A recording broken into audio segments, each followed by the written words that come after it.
Hey guys, so I find that when I work out, I get inspiration for things I want to share with you. So pardon the sweaty mess, but I wanted to share a little principle with you that will really help you out when you're stretching, especially for those of you who aren't very flexible, or maybe you're just feeling tight that day. So the principle is called reciprocal inhibition. So basically, your muscles, the tendons in there, there's a tendon called the Golgi tendon that sends signals to the muscles to basically help them tighten or relax and stretch. And so the principle of reciprocal inhibition utilizes the Golgi tendon, and I'm gonna tell you how. So if you think about your hamstrings, if you wanna stretch your hamstrings, the reciprocal muscle would be your quad. So you've got the quad on the top and then the hamstrings on the back. So when you're stretching your hamstring, your Golgi tendon will send a signal to your hamstrings to either tighten up or to relax and allow you to stretch. The reason it would send a signal to tighten up is if you're already a little bit tight and you go to stretch, it wants to protect the muscle from overstretching or getting pulled. So your body is efficient and it protects itself in that way. So when you go to stretch and you feel that tension, it's because you're getting that signal to the muscle that says, wait a minute, we haven't done this in a while, tighten up. So you'll actually be tighter than you really are. So the way to send the signal to the muscle to relax so that you can get a good stretch is to use the principle of reciprocal inhibition. So what you want to do if you're stretching your hamstrings is to basically engage your quads. So if you were to do a forward fold, like we often do at the end of a yoga class, you have your legs out in front of you. Here I have my quads relaxed. Here I squeeze my quads, flex my quads, and this is actually going to be a safer stretch for my hamstrings, and it's also going to allow me to stretch a little further. So basically, when you go into the stretch, you always take a deep breath in, and then you exhale and stretch into it. So here I am in my stretch with my quads relaxed, and this is about as far as I can go. But then when I engage my quads, it actually protects my hamstrings. It sends that signal from the Golgi tendon, reciprocal inhibition, and then I can lengthen more. And I feel that stretch in the backs of my legs. So you can really apply this principle to any move or any stretch that you're doing.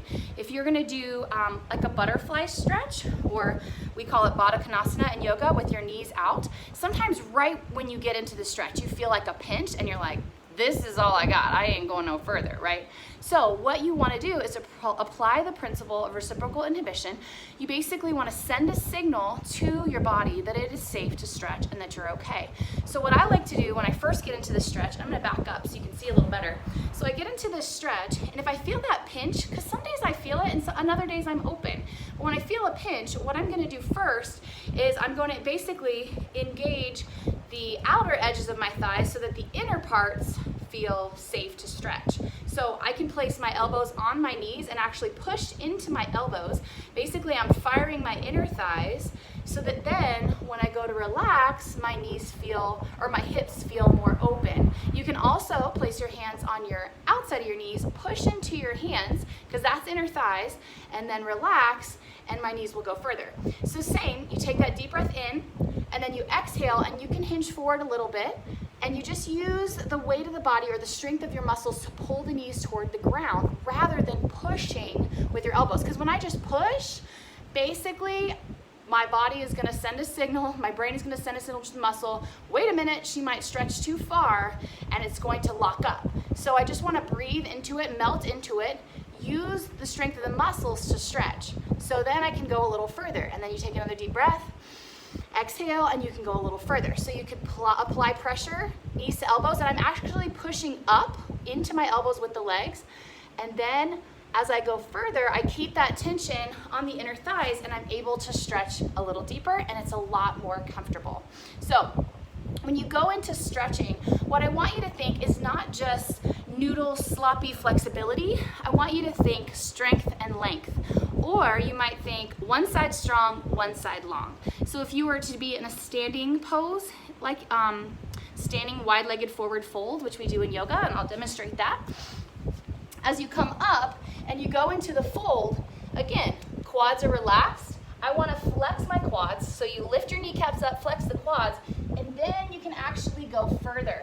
Because because your body's gonna send that signal to your hamstrings that it's safe to flex or safe to stretch.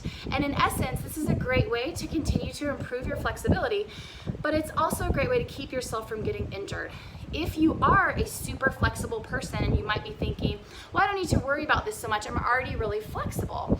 You actually want to be aware and be careful that you're not overstretching without that strength component, because people who are super flexible actually have a tendency to get injured faster. Because they're so flexible, their body's not going to send that signal, hey, tighten up, protect yourself. It's not going to send that signal as soon because it's thinking, oh, we're flexible, we're safe, we're good. So you go into that stretch and you take it too far. This also applies to pregnant women because you have all of those hormones in your body, the relaxin that helps to relax the muscles so that they stretch deeper. So you just always want to be applying this principle whenever you stretch. One side strong, one side long. So whatever muscle group you're stretching in the front, be sure that you're flexing and engaging in the back. If you're stretching in the back, be sure that you're flexing and engaging in the front. So I hope this helps you guys. If you have any questions about this idea or stretching, yoga, it's definitely one of my passions. I've been teaching yoga for about 10 years. I love to talk about it. I love to share about it. So I would love to help you out. So please comment, message, give me your feedback, and I can continue to share these videos to help you out in whatever areas you're struggling. Thanks. Have a great day.